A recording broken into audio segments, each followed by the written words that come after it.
Melanie from Melanie's Muses here, where I vlog about things in the entertainment world that are interesting to me, and hopefully you follow along for the ride. Today my vlog is going to be very much book focused, and it's going to be talking about something that's very near and dear to my heart, and something that comes up a lot in conversations that I have with fans and readers on various pages, including my own, and that is knowing what you are reading, decoding those classifications.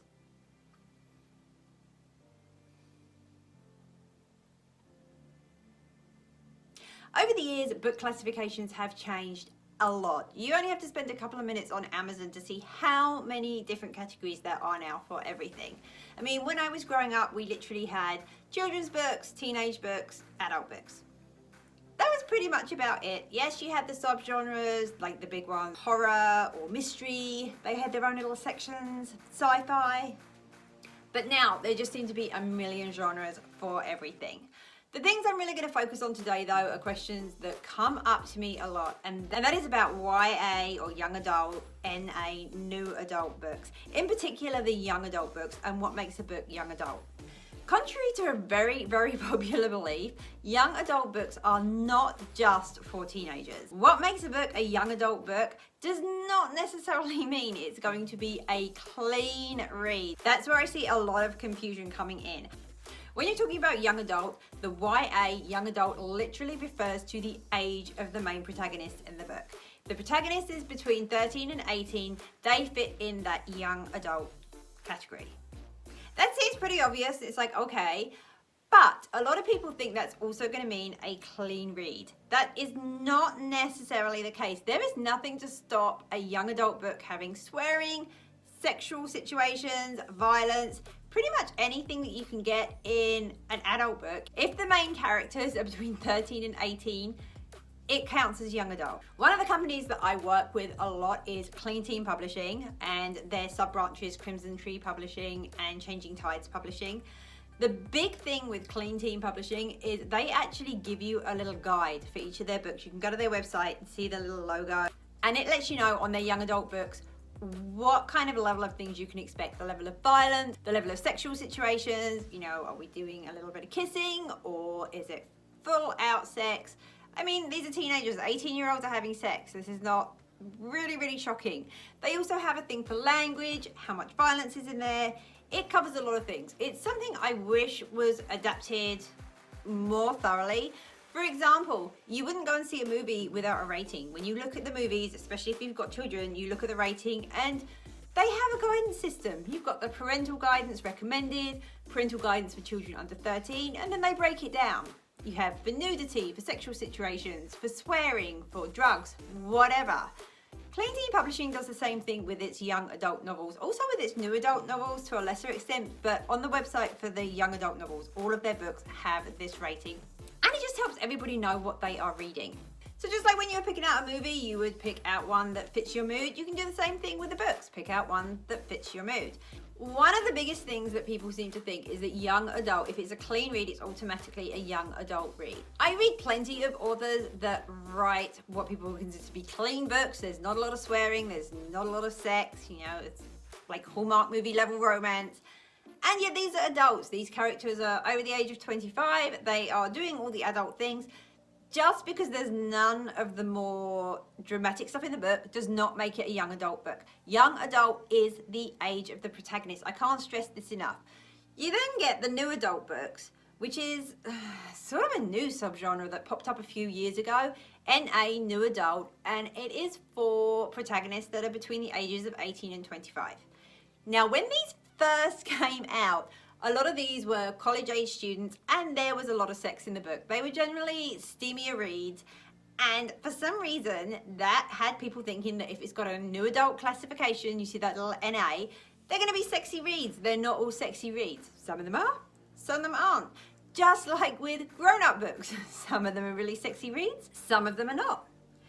The big problem, though, is people are dinging reviews for it. You are getting people that pick up a new adult book and expect there to be lots of sexy scenes, don't have it, and so they give it a lower star rating. That's not fair. Here's a little news flash for you. Do you remember the Harry Potter books that everybody loved? Here's a little something to think about, just to put all of this in perspective. the Harry Potter book, the very first one, is technically a middle grade book. Middle grade.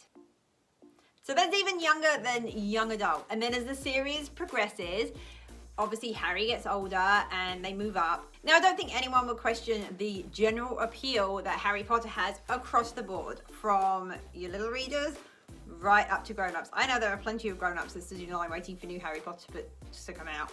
I pre-ordered Harry Potter books, so I didn't do the going to the bookstore thing, but I love them. I thought they were fantastic. But they technically start as middle grade books, stressing again that it is all about the age of the protagonists. That's how books are rated. So hopefully that has helped clear things up a little bit for those of you that were confused, or just reinforce things for those of you that weren't. If you are getting a book, the rating, young adult, new adult, middle grade, adult, whatever, is based on the age of the protagonist. So next time you pick up a young adult book, just bear that in mind. If you're looking at books for your teenagers, again, something to bear in mind, just because the protagonist is between the ages of 13 and 18, depending on the maturity level of your child, you might want to take a second look. That's what I love about Clean Teen. I wish they'd had that when my daughter was younger. You know, I actually ended up originally reading the Twilight Saga because my daughter, who was 11 at the time, wanted to read them, and some of her friends' parents thought that that wasn't a good idea. If this Clean Teen thing could be across the board, I wouldn't have had to read the Twilight books. Actually, that might not be such a good example, because I did like the Twilight books. No, I didn't. I like the Twilight movies. I like the Twilight movies. I like the Twilight story. Writing, not so much, but that's a whole different vlog for a whole other day. Just remember, young adult, 13 to 18-year-old protagonist. And if you get one and you don't like it, that's fine. But you can't moan at the authors because they happen to have some racier stuff or some violence or some swearing in your book that you thought was young adult, because you thought it was going to be a clean read, and it wasn't. That, I'm afraid, is on you. And hopefully this blog is going to answer some questions that people might have, and share it around, let people know. Same with new adult. Reading a new adult book. New adult means the protagonist is between 18 and 25. It does not mean a steamy read. Do not mark those books down and ding those authors just because they aren't writing what you expected. Yes, the world of fiction has got very confusing with all of these genres and subcategories and everything else, but this is the biggest question that comes up, and hopefully this has helped you just a little bit. Or if you already knew it, fantastic. Spread the news, let other people know, because it is a question that I see a lot, and confusion I see on Amazon reviews, on Goodreads reviews, even on pages, a lot. And I think that about sums it up. Huge thank you if you managed to stick with me through all of that. That was quite a lot of talking, but those of you that follow me know that that happens sometimes. Some of it will get cut in editing, most of it probably won't. If you did enjoy what you saw and would like to see more, please do all the fun YouTube things, like, comment, and subscribe, and share. Let other people see what's going on. That would be fantastic. If you think you'd like chatting to me, be sure to join me on my Facebook page, Melanie's Muses. On Facebook, we chat live most Sundays at noon Eastern Time. I would love to see you there. And of course, we have the website now, melaniesmuses.com. You can see my blog posts, but also other things that I am thinking about, including regular blogs. So head on over there, and we have Muse of the Week too. So if you're interacting, you can win prizes. I hope to see you there. Thank you so much for checking this out. I hope to see you on one of the various platforms soon. Bye.